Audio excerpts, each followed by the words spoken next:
Yacine, tu ne jeûnes pas aujourd'hui? Franchement, je ne vois plus l'intérêt. Ma vie est déjà compliquée. Même si tu ne pries pas, essaye au moins de jeûner. Juste essayer. Bon, peut-être demain. Le lendemain, Yacine marche dans la rue et voit maman Aïcha porter un sac lourd. Vous avez besoin d'aide, madame? Mon fils, merci de proposer. Oui, peux-tu m'aider? Bien sûr. Que Dieu te bénisse. Tu jeûnes. Oui, enfin, j'essaye. Essayer est déjà un grand pas. Et enfin voici ma maison, entrons. Assieds-toi, mon fils. Merci. Tu sais, Ramadan n'est pas seulement la faim. C'est nettoyer le cœur. Je crois que mon cœur est déjà trop sale. Un cœur vivant n'est jamais trop sale pour être purifié. Quelques jours plus tard, Yacine voit un enfant pleurer devant une boutique.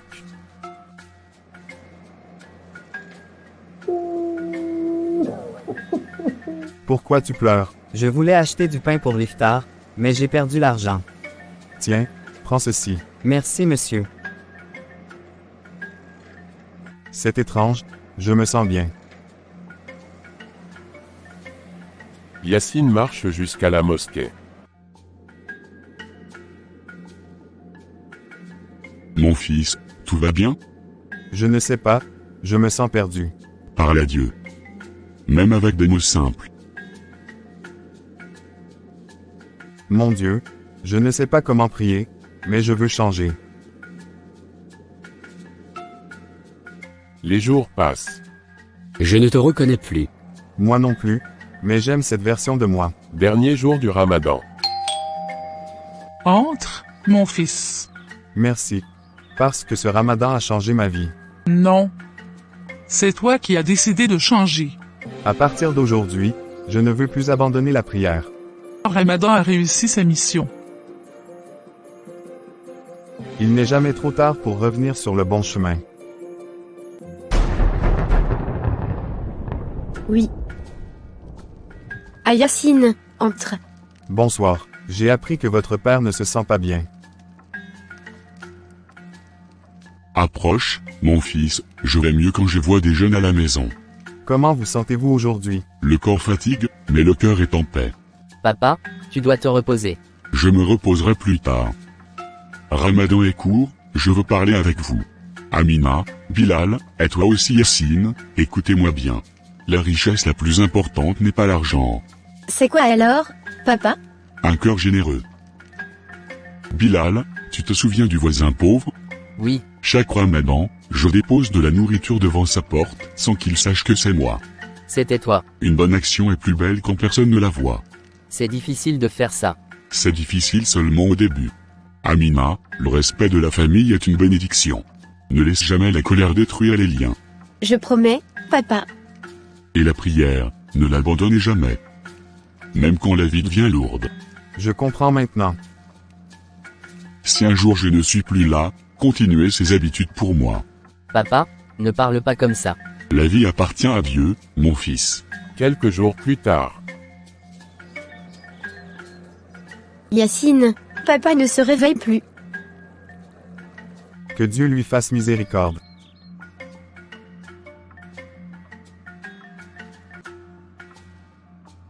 La maison est vide sans lui.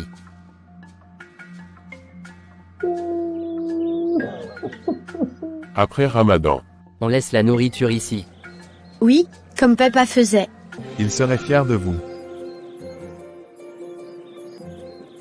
Je comprends maintenant ce qu'il voulait dire. Les bonnes actions ne meurent jamais. Certaines personnes partent, mais leurs actions restent vivantes dans les autres. Bonsoir monsieur, tout va bien. Oui, je me repose juste un peu. Vous attendez l'iftar. Oui, mais je n'ai rien pour manger. Vous habitez ici? Avant, j'avais une grande maison, une entreprise, des voitures.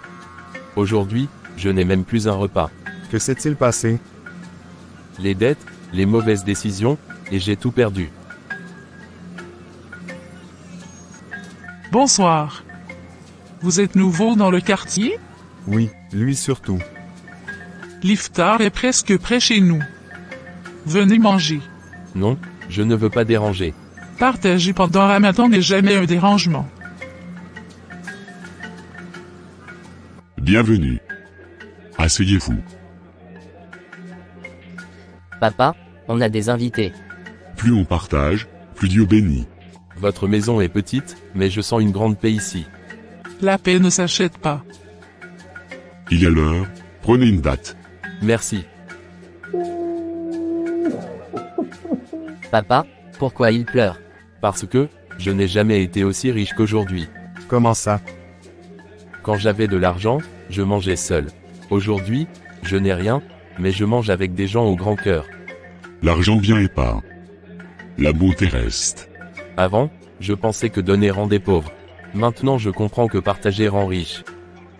Revenez demain pour l'iftar. Merci, je ne serai plus seul. Ramadan change vraiment les gens. Non, Ramadan révèle ce qu'il y a dans le cœur. Tu vois cet homme là-bas? Toujours seul. Il ne parle à personne. Oui, Hassan? Non. Oui, c'est lui. On dirait qu'il se croit supérieur.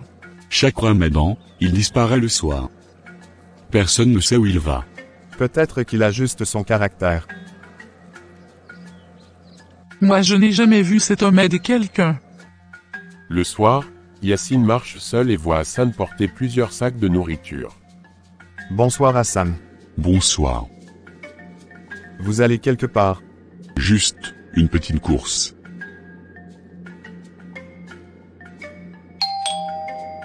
Maman. La nourriture est encore là. Alhamdulillah, que Dieu bénisse cette personne inconnue.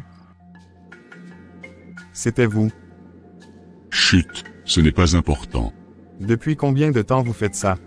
3 ans. Mais au quartier, tout le monde pense que vous êtes froid et orgueilleux. Les gens voient le silence et pensent au mépris. Pourquoi ne pas leur dire la vérité? Si je le fais pour être vu, la récompense diminue. Je vous ai jugé aussi, je suis désolé. Nous jugeons tous sans connaître les batailles des autres. Le lendemain au quartier. Tu as entendu? La famille de Mariam reçoit toujours de la nourriture mystérieuse. Oui, et ce n'est pas un mystère. Tu sais qui c'est? Oui, mais ce n'est pas à moi de le révéler. Alors on s'est peut-être trompé sur certaines personnes. On se trompe souvent. Ramadan m'a appris à changer moi-même. Et qu'as-tu appris aujourd'hui? À ne jamais juger un cœur que je ne connais pas. Alors Ramadan a vraiment travaillé sur toi. Cette histoire n'est pas seulement celle de Yacine, c'est peut-être un miroir de ton propre cœur. Dis-moi en commentaire.